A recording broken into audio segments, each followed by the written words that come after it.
Hello and welcome to my channel thinking literature.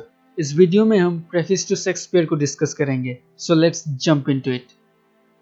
Samuel Johnson की preface to Shakespeare English literary criticism में बहुत महत्वपूर्ण योगदान है। हालांकि सैमुअल जॉनसन नियोक्लासिकल क्रिटिक थे, लेकिन उनका शेक्सपियर का असेसमेंट बिल्कुल अनप्रेजुडिस और अनबायस थी।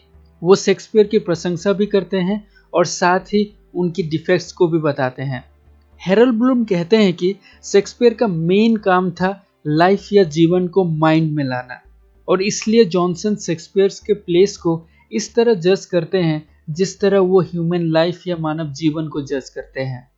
जॉनसन कहते हैं कि nothing can please many and please long but just representation of general nature. यहाँ पर जनरल नेचर का मतलब है जो सभी के लिए कॉमन है, जिसे बदला नहीं जा सकता। जनरल नेचर वो नहीं है जो पर्टिकुलर कोई प्लेस या टाइम में सच्चा हो, बल्कि वो है जो सभी प्लेसेस और टाइम में सच्चा होता है। और जॉनसन इस बात को मद्देनजर रखते हुए कहते हैं कि शेक्सपियर की कैरेक्टर्स कॉमन ह्यूमैनिटी के संतान हैं, और वो जो लैंग्वेज में कन्वर्स करते हैं वो सभी के दिलों को छूती है। जॉनसन कहते हैं कि शेक्सपियर की कैरेक्टर्स कोई विशेष स्थान के रीति रिवाजों और टेम्पररी ओपिनियंस और फैशंस द्वारा संचालित नहीं होते, बल्कि उनके कैरेक्टर्स ऐसे होते हैं जिसे दुनिया में हमेशा और हर जगह पाया जाएगा और देखा जाएगा।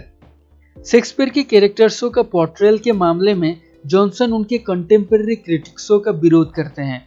फॉर एग्जाम्पल, क्रिटिक डेनिस और ड्राइमर ने शेक्सपियर का रोम के सीनेटर को एज ए बफून या जोकर या बुद्धिहीन दिखाने को क्रिटिसाइज किया था, और उसी तरह वोल्टेयर ने डेनिस यूसर्पर क्लॉडियस को शराबी दिखाने को भी क्रिटिसाइज किया था।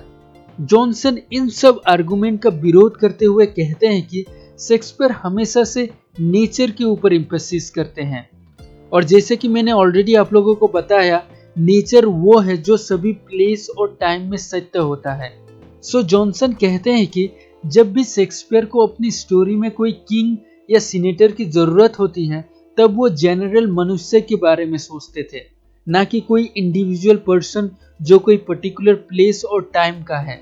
और अनडाउटेबली यह कोई कारण नहीं हो सकता कि कोई अगर राजा या सीनेटर है तो वो बुद्धिहीन या बफून नहीं हो सकता। जॉनसन शेक्सपियर के ट्रेजिक और कॉमिक एलिमेंट्स के मिंगलिंग को भी सही ठहराते हैं।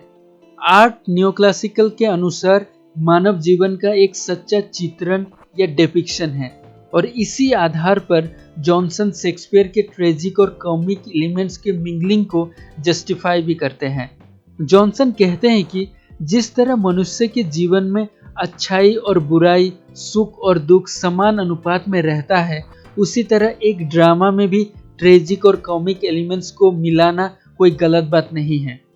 और शेक्सपियर के प्लेस में इस तरह का वर्ल्ड दिखाया जाता है जहां अच्छाई और बुराई दोनों है, जहां सभी टाइप के मनुष्य को इम्पोर्टेंस दिया जाता है, जहां एक शराब पीकर आनंद करने वाला भी है और एक अपने मरे हुए दोस्त को दफनाने वाला भी है। जॉनसन शेक्सपियर के यूनिटीज ऑफ टाइम और प्लेस के उल्लंघन का भी बचाव करते हैं। नियोक्लासिसिस्ट यूनिटीज ऑफ टाइम, प्लेस और एक्शन में जोर देते हैं, जिसके अनुसार एक प्ले में उन घटनाओं को शामिल किया जाना चाहिए जो 12 या 24 आवर्स के सीमित समय में कवर हो सके और एक ही स्थान पर हो सके। लेकिन जॉनसन कहते हैं कि शेक्सपियर के इन यूनिटीज ऑफ टाइम और प्लेस को नहीं मानना ऑडियंस एक्सेप्ट करती है। अगर ऑडियंस यह मान सकता है कि जो पर्सन स्टेज पर खड़ा है वो जूलियस सीजर या एंटोनी है, तो ऑडियंस सीन की शिफ्टिंग एक प्लेस से दूसरे प्लेस में होने को भी मान सकती है।